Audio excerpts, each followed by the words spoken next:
Welcome to Accreditation Conversations.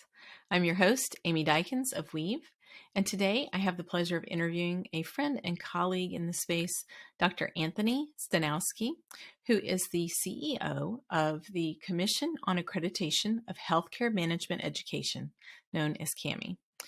Anthony guides CAME's strategic vision and operations to advance the quality of healthcare management education globally. He's doing really excellent work that I know that not only our accreditation listeners, as well as our assessment and institutional effectiveness leaders will really learn from. I hope that you will find it interesting to learn some of the innovative programs that CAME has been using not only to enhance partnerships with the folks who hire the students who graduate from their programs, but also in thinking about the development of evaluators in their peer evaluation core, and really helping them get more value from the interactions that they have with CAME as volunteers. You're also going to have the opportunity to learn from Anthony about some of the work that they're doing to ensure that their accredited members are getting value from the accreditation process, not a approach that is very compliance mandate focused, rather about improving quality in their programs while holding everyone to very high standards in the discipline. We will close up our conversation speaking about accreditation fatigue and some of the things that they are doing to really assist their members with reducing the fatigue that you might be feeling from accreditation so that you can get more value from it. Great to have you with us today, Anthony. Thank you so much for joining us. Amy, my pleasure. I appreciate you with the invitation.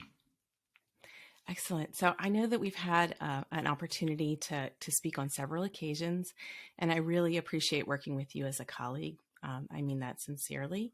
And I'm excited for our audience to have the opportunity to learn from you and some of the unique perspectives that you bring to the accreditation space. And I think some of that is a result of you having kind of a varied background. Like me, you're a little bit of an accidental academic and everything. And so I'm looking forward to really giving the audience the opportunity to learn from you today. Thanks, Amy. And yeah, absolutely. And one of the things that we want to start with today is something that you and I have talked about a little bit, but it's that idea that on campus, sometimes folks see accreditors a little bit as the enemy. And I think that's unfortunate. That's not really the truth in my experience. And so I'd like to kind of hear your perspective on that for our audience. Well, thanks, Amy. And I think that is an accurate perception, and, being the enemy. And you have to kind of go back to I think the principles of social psychology. What people need to do is to kind of protect the group's norms. And they form that group, and anyone who challenges from the outside, the group norms is considered the enemy. And that's a helpful approach that has enabled us to survive as a society. And we need to understand that the accreditor is really someone coming in from the outside and challenging group norms, group behaviors, the way that you're approaching criteria. Now, it's a good thing because it allows the program, the university, to really kind of, if they look at it as a way of how do we need to improve, they can take that outside input to help improve. The way that I've kind of talked about it, and my team is probably sick of me saying it, is based on the old, Tom Cruise movie where help me help you succeed. And I think as an accreditor, what we try to do. So we're a little bit of a different kind of accreditor. We're focused on helping programs through their quality improvement process. Nice. And so can you provide some examples for folks? How do you support your programs in that way? No, really good, great question. I think, when you kind of look at the details of how do you do that, when I started about 6 years ago, I was concerned that programs were, even through candidacy and applications, getting tripped up on some questions, and they were the same criteria all the time. So we began a process, a multifold process. One of them was we created something called the CAME Mentorship Circle. the CAMI Mentorship Circle. Hmm. And what we did there is we took programs that have a history of being accredited by CAMI for the largest period, the largest number of terms. And those programs, we went to them and said, hey, you can apply for this CAMI Mentorship Circle. And your commitment is to do a special project to help advance the field of healthcare management education. And I'll call on you to help mentor a program along. So here we were having programs who, potentially could be seen as being competitive with that program, helping them become accredited. And it's been very successful. So that's just one approach. We've developed some benchmarking tools that allows programs to see how well they're doing relative to other programs. So we make all the site visit information available, the progress report information available to any program that wants to see it. Now, it's kind of like in the old days, people would make an appointment, come into our office and read through books and see what it looks like. And, books don't really exist anymore because of electronic communication. So it's really the accessibility of information coming out. Excellent. I had that thought while you were speaking. A lot of it is about some transparency that you're providing, not just about accreditation and accreditation processes, but really about the other programs that are members and are accredited by you. And I've seen some of that work that's really excellent. Just really giving every program the opportunity to aspire to be some of the premier programs that you might accredit as well. Very interesting. Amy, it goes, you go back to your mission statement and you go back to your values. And I think as a CEO, when you look at those and go, those were determined by the board, and this is what we aspire to. So, our values include transparency. And what does transparency mean? It means showing everyone, showing the public, showing the programs how they're doing in different areas. And we put out summary site visit reports out on the web. So any interested student or party can go and see how a program's doing. We put out detailed information that we get from their annual reports out on the web. So anyone can see them and compare programs right next to each other. Nice. You also made me think about something as you were speaking that is really interesting that I have learned as somebody who is growing in their appreciation of programmatic accreditors. And that's the fact that really a lot of programmatic accreditations grow out of a really deep interest in the discipline itself, in the needs of this discipline and the students and employers that eventually benefit from the work that you do as an accreditor. Can you talk a little bit about that for folks?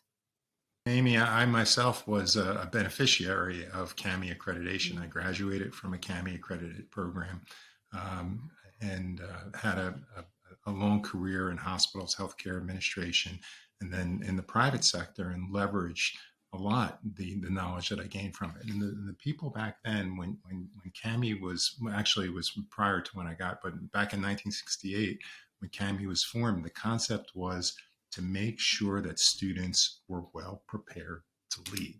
And in 1968, when we were formed, it was an interesting period of time in healthcare because Johnson's Great Society programs were just being implemented, and that meant Medicare and Medicaid.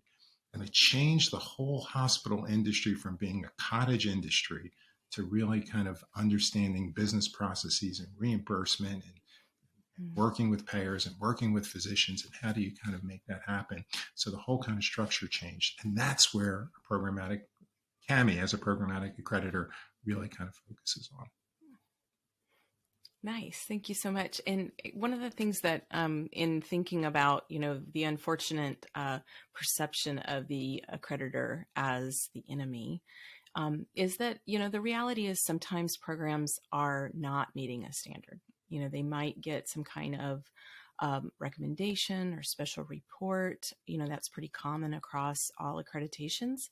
And so I've been trying to ask accreditors and help folks really learn, what is it as a leader on campus or in a program when something's not going well, when you're seeing some recommendations coming back from visiting teams or accreditors.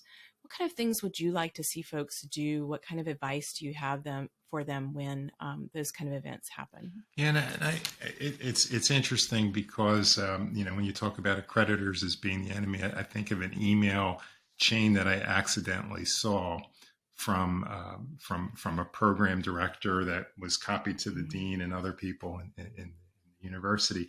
And the comment that went deep down, again, I really wasn't kind of supposed to see all those different levels, but I accidentally got copied on it. Basically said, those guys at CAMI, they've never been in a classroom. They don't know what's going on. And in my mind, I just kind of laughed because I thought, he knows that the people who are doing the site visits are his peers in other academic institutions and some of the leading practitioners that are out there, including CEOs at major hospitals and health systems, including executives like at CVS Health who are coming to visit programs and, to kind of go, those guys don't know what's going on. So I think it's an interesting approach. And again, kind of goes into the enemy question. But your question was, what should the program directors do? And I think it relates to that is, number one, read through the recommendations of the site visit team. Don't get caught in the minutiae of what they're saying, but understand the whole kind of process that they're going through and seeing where there could be reasons for improvement. Now, taking a look at it as a whole and saying, okay, they're commenting that, as an example, we're not measuring student competencies as well as we should be doing. What do we need to do to kind of focus on that? How do we need to define, measure, analyze, improve, and control that process? And I think that's really kind of the process. Don't get stuck in the minutiae, which provides examples, but understand overall where we need to kind of focus. Now, of course, you need to understand the minutiae to get the examples and understand where they're going, but how do you change your process to kind of fit what the site visit team needs to see? Yeah, and that it seems to speak to thinking about organizational learning, organizational improvements. Really accreditation is about quality in your program, and it's an opportunity from my experience to interact with, as you listed, really great experts in the field.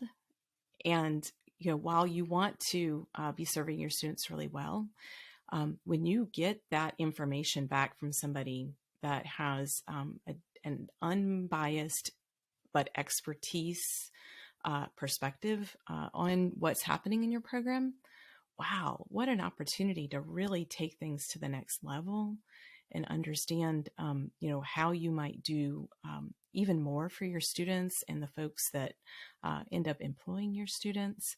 But that's hard, right? That's sometimes hard in this high stakes environment of like somebody's coming in and giving us, critical feedback that we want to, hide from the dean maybe or something like that. Yeah. That's true. Interesting. It's even true. And, you think about it in your personal life too, that kind of taking inputs and where you need to kind of improve is sometimes like, well, wait a minute, but, I think from an organizational perspective, it's when you see the programs that do really well, they're the ones that take those recommendations and improve and move forward with them. It is exciting to see.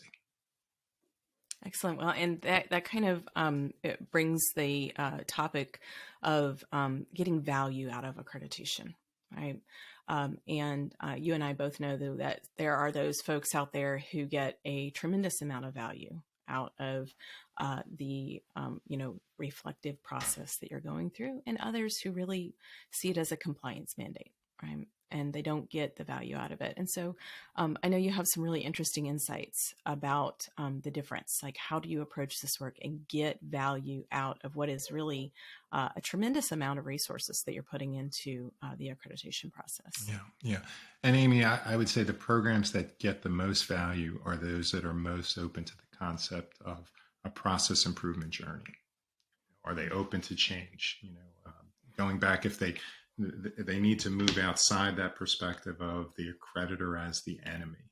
That's not a good perspective. It's, how do you kind of take into account what's being said, what the site visitors are saying, and how do you improve your program? And the programs that succeed really well do great in that area. It was interesting. A couple of years ago, we began a process of creating accreditation standards for graduate programs in healthcare quality and safety. And we pulled leading programs from around the country. We had a couple anchor programs, the University of Alabama at Birmingham, Thomas Jefferson University in Philadelphia, who really said, hey, we need to set standards to help ensure that overall, when students are graduating from master's programs in quality and safety, that there are standards to say these students know how to do these things, that they have these competencies in place. So when we pulled this group together, it was really interesting because we had one program director say, well, I talked to the university and they said I could participate in this, but my fees for doing that will be X. And everyone kind of looked around the room and went, no, you don't understand. We're doing this for the benefit of the industry. We're doing it for the benefit of your program. And they actually came on board and they became one of the founding members of this process and are going through their site visit too. So it's exciting to kind of see this process occur and organizations knowing that accreditation serves a process of improving what you're doing at your university and also letting the external world know that you went through this robust process. Yeah, it is a quality stamp of approval in many ways too, that can help convey that, this program has met very rigorous standards. And honestly, from my perspective, you talked about this a little bit, but it is a way to level the playing field in many ways for programs that maybe don't carry the history of being a premier program, right? Yeah. I've seen programs that are newer programs or in universities that don't have that brand recognition compete side by side because of the accreditations that they have been able to achieve. Regardless of, what type of, industry background that particular university comes from. And I think that's good for students, honestly. I think it's really good for students. It is, Amy. And, I think there's another part in there that's really almost equally important. And you talked about some of the premier programs that are out there.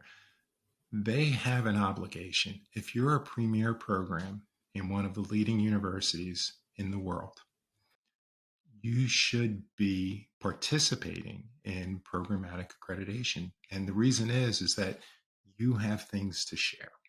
You have processes that you should share with other programs to make them better.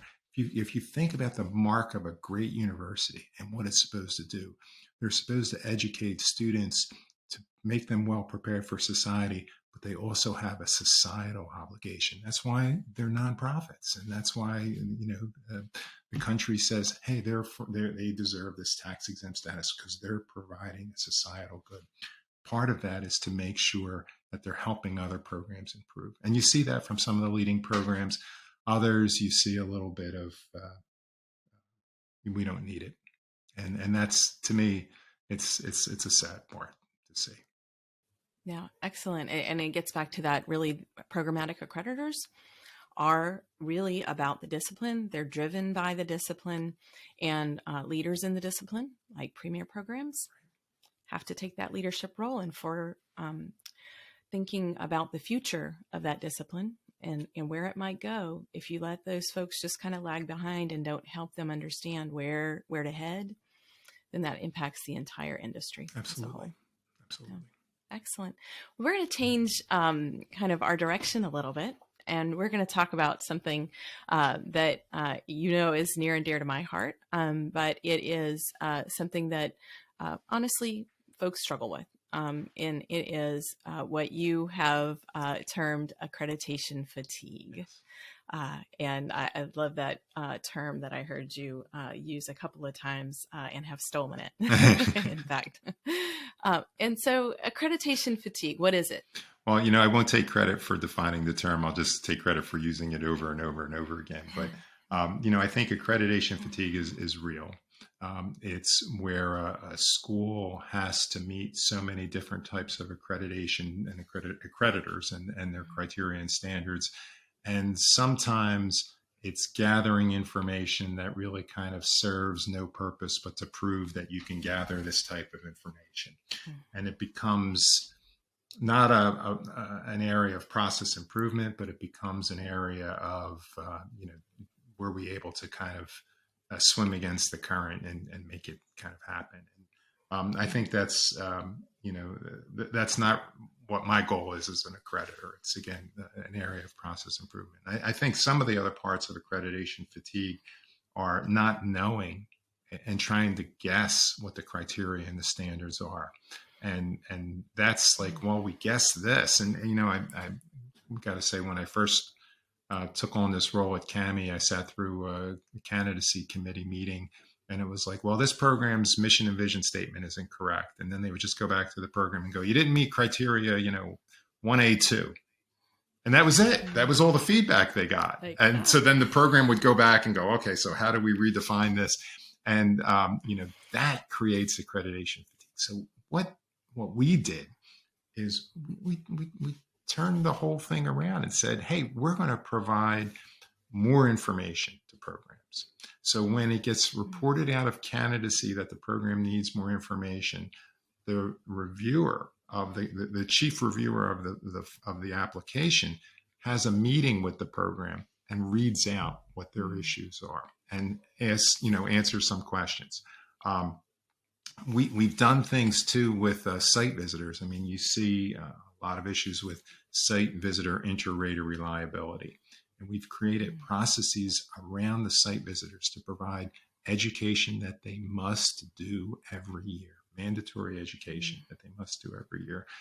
We've also created a process for growing the site visitors into a fellow, a certified fellow, and a master fellow based on levels of experience and based on the satisfaction of the programs that they accredit.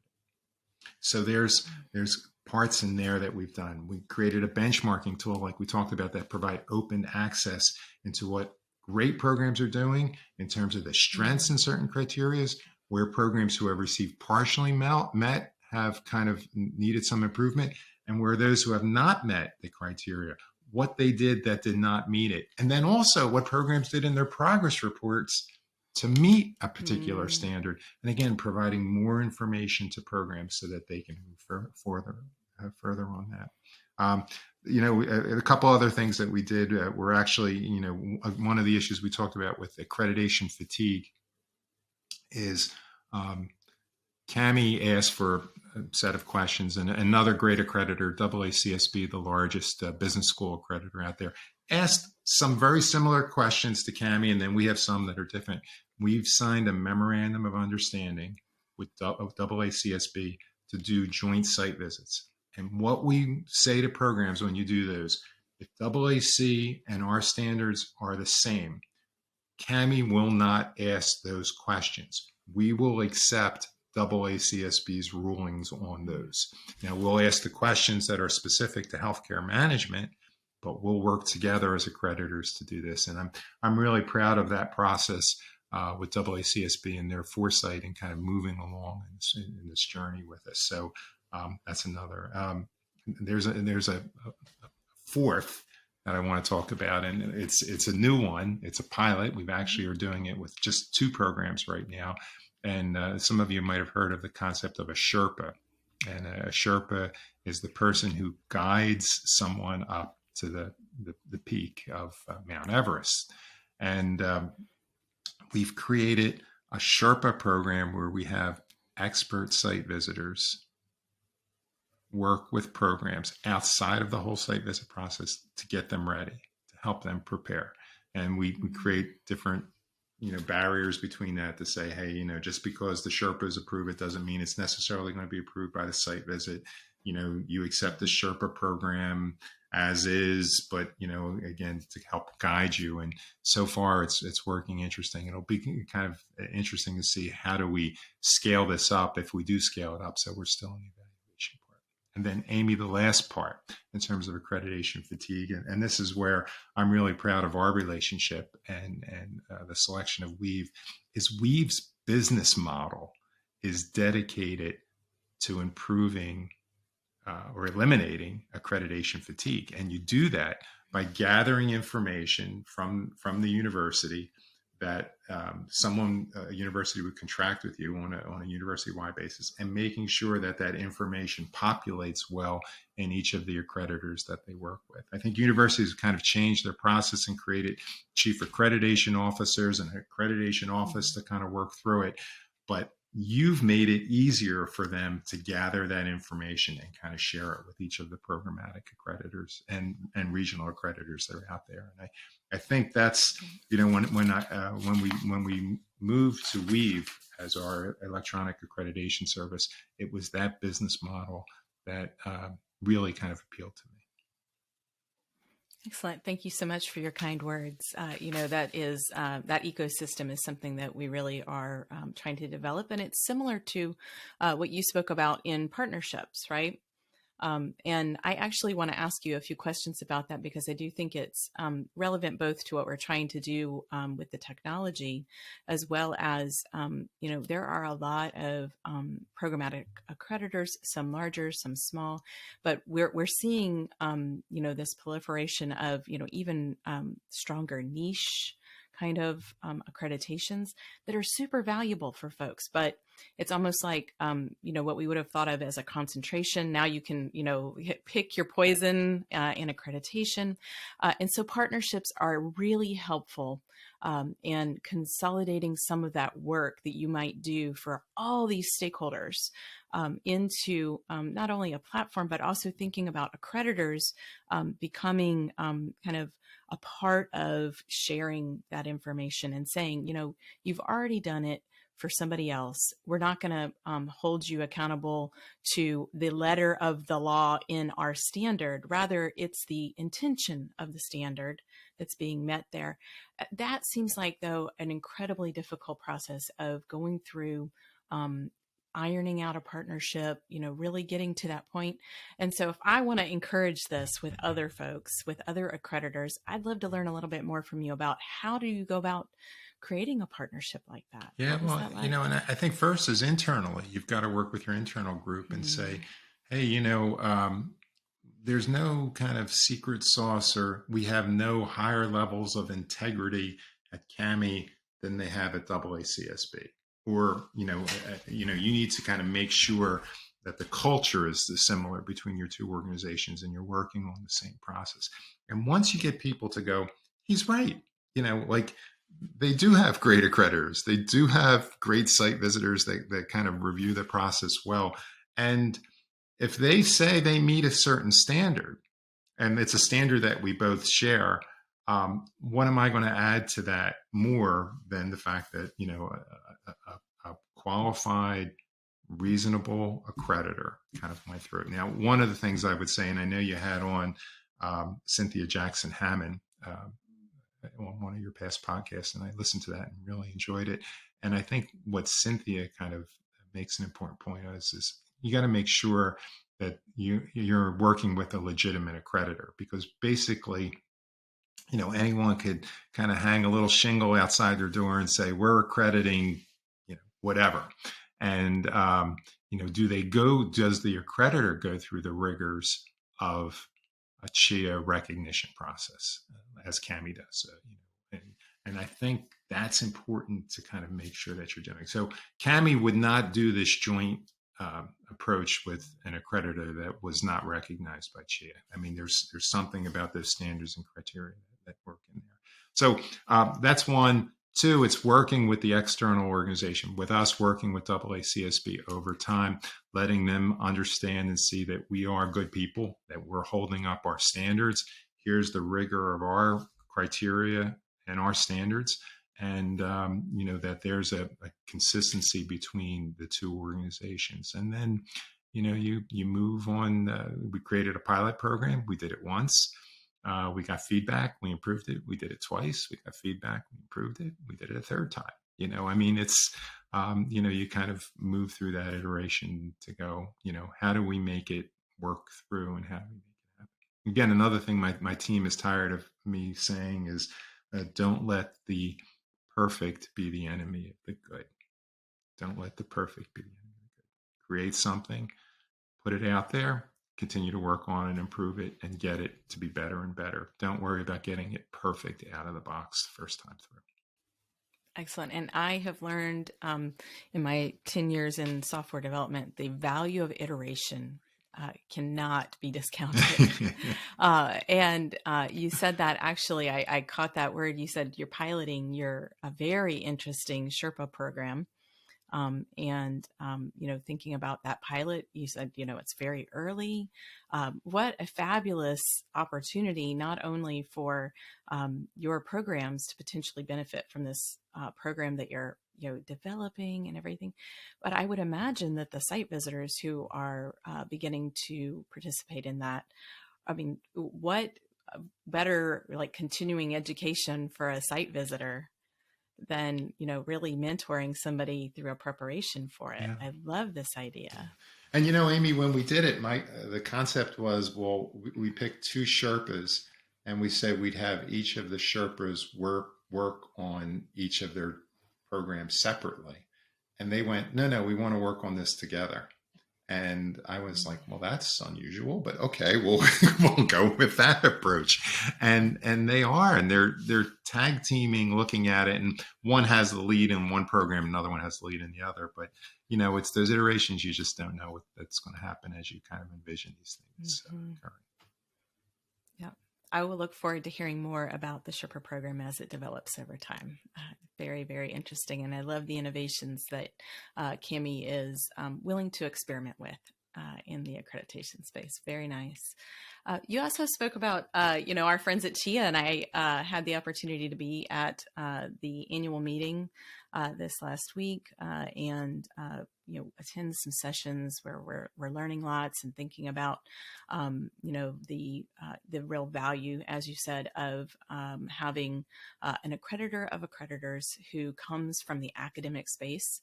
Some folks will get confused about their role, but really having the stamp of approval on somebody, it's almost like the Better Business Bureau for accreditors. And I would love to hear from you just very, what you feel comfortable sharing, but what your experience was like preparing as an accreditor to get your accreditation. Well, yeah, we've looked at it in the same way that we hope our programs look at being accredited by CAMI, which is, how can we improve? How can we get better? Here's the criteria and standards. What do we need to do to kind of meet those standards? So we're preparing for our July 2023 recertification from CHIA, and we've been working on that for a little while now. To just kind of make sure that we're within those standards. And they do interim reports from us as well too. So, it's not like, okay, we'll wait a few years and then boom, it's time, but it's, are you moving along the process? What she has been really helpful for us though, and it's really exciting, is, we have an advanced search tool out on the website. So if you're a student and you want to understand what graduate program do I want to go to for healthcare management, you can go to our search tool. Now look, all accreditors have, here's our accredited programs. Boy, isn't this wonderful? Look at them all. Now, we go in and we tell you how many students are in the program, where they graduated from, what's the starting income of graduates from the program, what are the outcomes, what's the yield, what's the application, the enrollment rate. We tell you outcomes information. We tell you where those students went. Did they graduate and go into hospitals, health systems? Did they get a fellowship? Did they go work in physician practice management? Where they went? All those levels of detail in there are in our advanced search tool. I was able to kind of make that happen because I said CHIA is requiring accreditors to put information on their website that provides the level of details about the programs that enables students to make the right choice of what works for them. If a student looks at that information and said, oh, I want to go to this program because starting salaries are 220. Why would I want to go to this program where the starting salaries are 60? You've got to look at it and go, well, wait a minute, you've got to be an executive to get into that program. Versus the other program, hey, you just came out of undergraduate, you need, maybe one of these residential programs might be better for you, and look at everything kind of involved in that process. Even putting, what CHIA says in a really smart way is they said you should not put out the complete site visit report because it's actually filled with a lot of uh, uh, information in there that doesn't make sense to the public. Um, um, Terminology and stuff, but rather what you need to put out with the site visit report is a summary site visit report that describes what the program is doing. And I've got to tell you, the report that we use is the same summary site visit report that we use when we present the information to our board. So it's, it provides a nice level of detail to understand how well programs are doing in those areas. So yeah, she has been great and has helped kind of move us along to do some things that really we should be doing. Excellent. As you said, the focus at CHIA, the focus with CAMI and my experience is that we're really trying to make sure that we're keeping our promises to students. And that's what it's really about.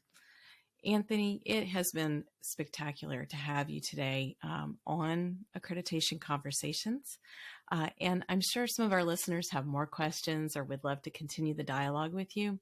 If they wanted to get in contact with you, what would be the best way to reach out?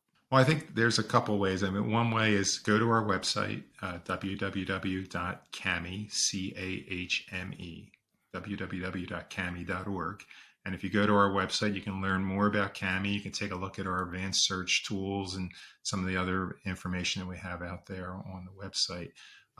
If you want to send a message to me, there's info@cami.org, and you can send a message. It'll get to me. It's easier than spelling my last name on a podcast right now, so you can get that. And certainly, you can go to LinkedIn, send a message to me that way, or join our LinkedIn group, our CAMI LinkedIn group too. So there's a couple different ways to do it, but I'm looking forward to connecting with anyone who's got any questions about CAMI. Excellent. Thank you so much for joining me today. Thanks, Amy. Wow. I think I could have spoken with Anthony all afternoon. We really only touched the surface of some of the things that he really could share with everybody in the accreditation and institutional effectiveness space. His background in coming from being in industry and then being a volunteer reviewer, moving into the accreditation space is just so deep. And his leadership of the CAMI organization is really taking them in some exciting new directions. And I hope that our accreditation partners who listen to this are able to take away some things that are really useful for their organizations, but also that our institutional effectiveness listeners see the depth that the accreditation organizations that I have the privilege of speaking to and really getting to know, they really, really have a depth of care about the discipline, about the programs that they accredit. They have to hold high standards, of course. That's their job. But they really are thinking very hard about how to make accreditation valuable and how to be wonderful partners in the higher education space. With that, I'll encourage you to check out cami.org as well as weaveeducation.com and learn more. And I'll look forward to interviewing our next guest on Accreditation Conversations in the next few weeks.